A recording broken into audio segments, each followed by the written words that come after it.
Hos! Salut à tous et bienvenue dans ce premier épisode de Chaos Technique, votre émission consacrée aux arts martiaux et aux sports de combat. Je me présente, je m'appelle Iken et dans ce premier épisode nous allons parler de karaté.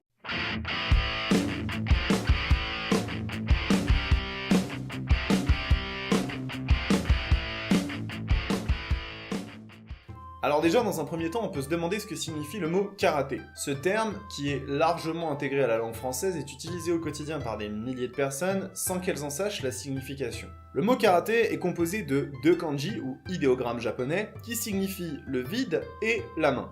Lorsqu'on associe ces deux kanji au troisième do, qui signifie la voie, le cheminement, on obtient karaté-do, qui signifie la voie de la main vide.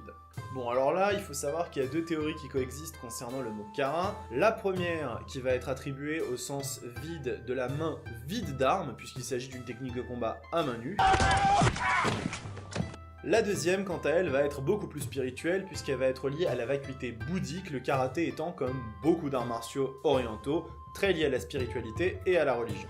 Alors le karaté est un des arts martiaux les plus simples et les plus complexes à expliquer, et un des points d'équivoque les plus intéressants le concernant est le fait qu'il ne se soit pas toujours appelé ainsi. En effet, au long du temps, cette technique de combat a eu plusieurs appellations, et l'une des plus intéressantes est Tode, qui signifie la main de Chine, ce qui est assez contradictoire pour un art martial que l'on suppose être né au Japon. Le changement en karaté a été décidé au début du XXe siècle par les représentants du style pour deux raisons. La première étant pour populariser la technique au Japon, et la deuxième étant liée à la montée du nationalisme et de la suprématie japonaise dans le berceau des arts martiaux. En effet, ceci nous amène au deuxième point d'équivoque concernant le karaté, le fait que beaucoup de personnes considèrent qu'il s'agisse d'un art martial japonais. Négation. Comme beaucoup d'arts martiaux orientaux, lorsque l'on remonte le temps, les origines du karaté se perdent un peu entre histoire, mythe, spiritualité, il y a beaucoup d'éléments qui vont rentrer en compte, mais ce dont on est sûr à 100%, et ça il n'y a vraiment aucun doute là-dessus, c'est que le karaté n'est pas né au Japon. Le karaté est né à Okinawa, qui est l'île principale d'un archipel appelé les Ryukyu, ou Royaume des Ryukyu, qui est un territoire constitué d'une centaine d'îles réparties sur 1 millier de kilomètres, et dont la situation géographique très spéciale et très particulière le rend proche de pays comme le Japon, la Chine, les Philippines, la Malaisie et Taïwan.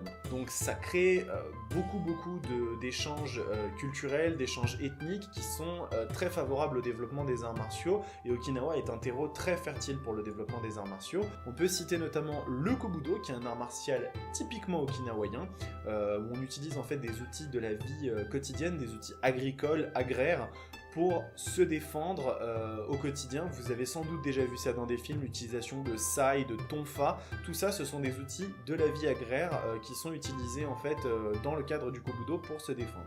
Un autre point intéressant concernant Okinawa est qu'il s'agit de l'endroit au monde avec le plus de centenaires et avec la plus longue longévité. C'est attribué notamment à leur régime alimentaire, le régime alimentaire des Okinawaïens qui favoriserait beaucoup la longévité et l'espérance de vie. Même si nous avons vu qu'il est difficile de déterminer avec précision quand le karaté est né, ce dont on est sûr, c'est qu'au XVe siècle, le roi Shohachi, qui avait été le premier souverain du royaume des Ryukyu, a vu sous son règne se développer le te, qui deviendra plus tard Tode et finalement karaté. 200 ans plus tard, l'île va être envahie par le clan des Satsuma, et une interdiction de port d'armes va favoriser encore une fois le développement des arts martiaux à main nue par les locaux. Il faut savoir qu'afin de préserver leur culture, leur héritage, les entraînements étaient faits de nuit, la transmission était faite à l'oral. Donc il y a une véritable mystification à ce niveau-là de la discipline, et c'est vraiment intéressant de voir qu'ils cherchaient absolument à défendre leurs secrets, leur culture, et ne pas la laisser être gangrénée, vampirisée par justement les occupants externes. Dans ce climat, et malgré le fait que le thé était une discipline unifiée, deux grands courants ont vu le jour qui correspondent en fait aux deux plus grandes villes de Okinawa, le Shurite pour la ville de Shuri et le Naate pour la ville de Naha. Ces deux styles se sont séparés petit à petit avec certaines différences, le Shurite étant un style plutôt dans la puissance, le Naate étant un style plutôt dans les mouvements très circulaires et très souples, et ça a vraiment créé deux écoles différentes. Un autre point intéressant concernant le karaté est que ce dernier n'est pas un art martial unifié, dans le sens où il existe plus de 50 styles différents, et que chacun de ces styles peut être très différent en termes de technique, de réflexion, de façon de concevoir l'entraînement, mais ce qui est sûr et certain, c'est que tous ces styles, on peut les retracer Oshurite et Onaate. Alors malgré le fait que le karaté soit divisé en de très nombreux styles différents, les caractéristiques de ces derniers en faisant vraiment des disciplines uniques, on va retrouver toujours les 3 mêmes composantes dans les entraînements du karaté, à savoir le kata, le kumite et le kion.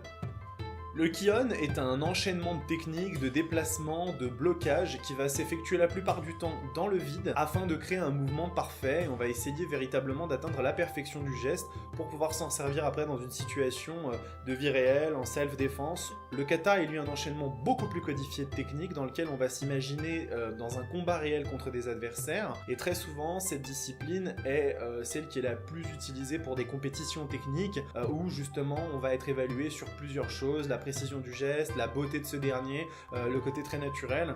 Donc voilà, c'est celui où on va vraiment retrouver le plus de compétition en termes techniques.